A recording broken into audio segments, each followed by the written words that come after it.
I apologize for Bill. No, what for? He's still in a lot of pain. You both are, hon. Well, yes, it's never an end to this kind of grief, but what can you do? How you doing, Dave? You need some more relief? I wouldn't turn it down. Listen, if you two have had enough of us, I need some time to yourself. Why? You had enough of us? No, not at all. Then stay. I'm enjoying your company. Thank you. Well, I just hope you weren't offended by all this religious talk. Not at all. I like hearing from the other side. This new church that we joined has given us a lot of support. Bill couldn't function at all for a while, and this minister really helped him get back on his feet, so I'm grateful for that. And we're both moving forward. Bill wants to sell our house and buy a condo in one of those adult communities. I think we're a little young for that, but he says that by the time we get old, all the good places will be filled up. Sure. He's also concerned about the Alzheimer's in our family. The fact that Grandma Henley and both of our mothers had it. We wanted Cindy to look after it. We found a young estate attorney who will hopefully still be in business by the time we need looking after. We both want to be buried next to Cindy, so he'll take care of that when the time comes. So we have our plans. That's that. Dinah, would you like to try some? No, I'm not really a smoker. You don't need to be. It's very mild.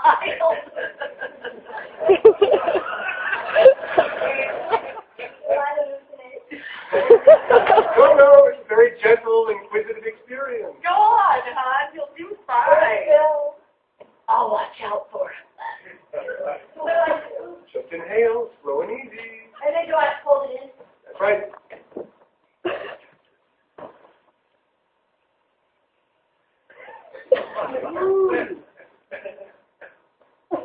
You can let your breath out now. It's sweet, the taste. Like the hay in the barn, is that what you call it, grass? That's a fine connection, cousin. Do I need to do anything while I wait for it to begin? Let yourself go. I think I'll knit. Would that be a nice thing to do? Fine idea.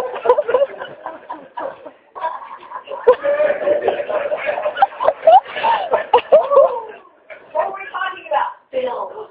That's right.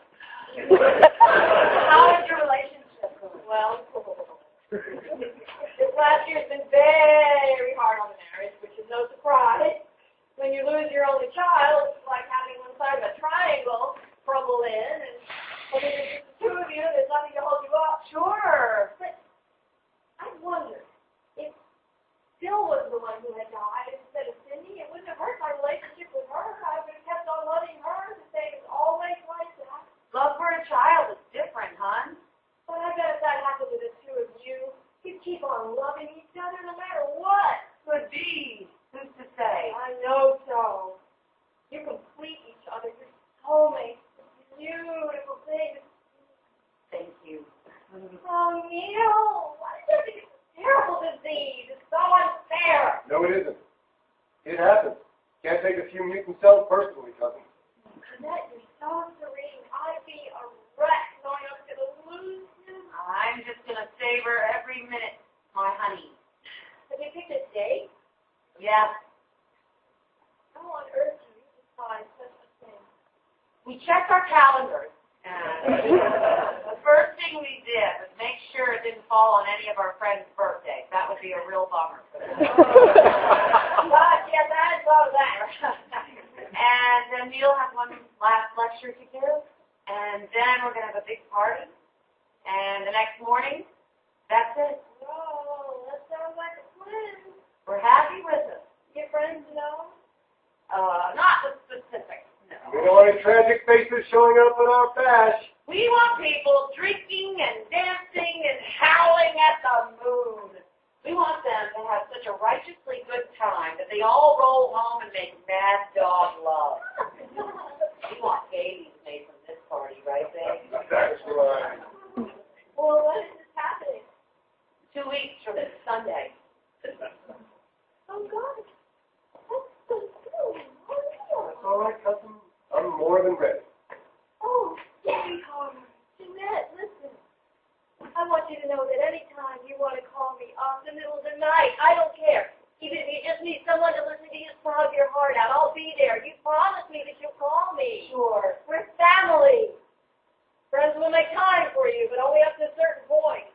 Everyone rallied around Bill and me when Cindy was killed, but once the memorial service was over, they all wanted to get back to their own lives, and I don't blame them. But the fact is, we're childless now, and we're out of the club. Not that anyone's really snubbing us. We still get invited to the barbecues, but Thanksgiving, I'm sure one of the families will take us in. They'll sit us next to the old folks who've been sprung for the day from the convalescent home. But even the old coots will be better off than us because they'll be surrounded by their children and all their darling grandchildren. And we'll be sitting there listening to Cindy's old friends talk about their new jobs and their wonderful fiancé. And no one will talk about our girl except maybe to mention her and Grace. Let us all remember Cindy and keep her in our hearts. And I'll thank them all for remembering her. And Bill will take my hand and say something grateful as well, even though it was really like to just stand up and push the table over on the whole damn bunch of them. Then the cranberry sauce and the great fight. Well, Betty Striper's a new friend. Well, that's why we joined this church. They opened up their arms to us and said, "Hey!" Really happy as can be, but frankly, I can't stand it. Keep talking about God's wisdom.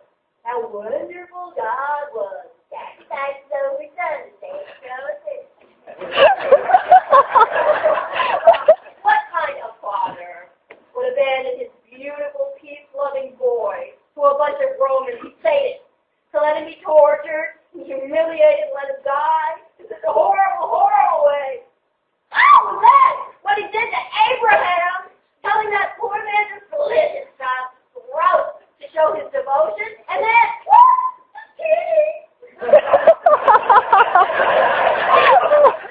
I'm sorry, that's the most twisted, hateful thing I ever heard. I love the son, I do. I love the son, but I can't stand the father. I know I'm supposed to love both of them, but he can't go there right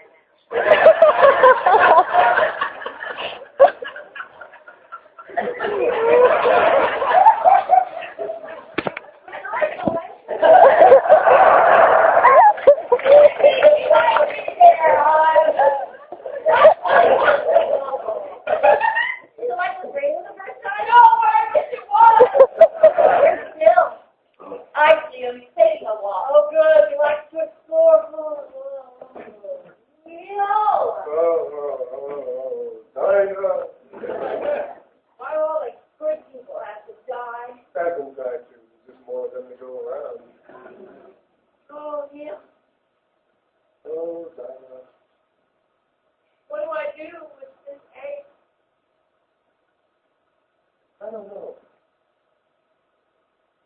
If I could, I'd take it away. You know what, hon? I think I need to teach you how to ululate. What's that? It's a sleeping cry. Women do it at funerals in the Middle East. It's a great emotional block. Oh, I can use that. Let me show you.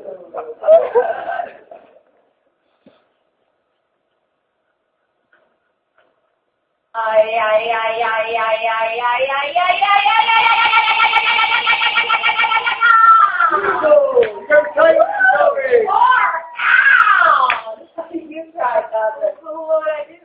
You want to throw your voice up into your nasal passages and let the sound spiral around the bone like this. Hold on.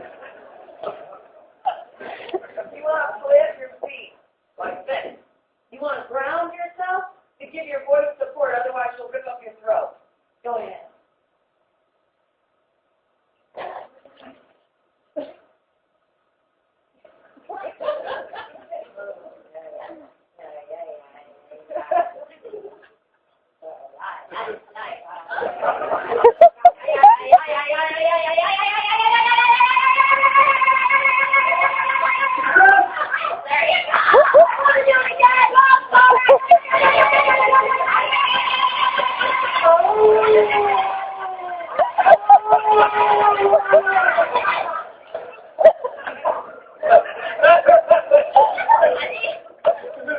teaching me how to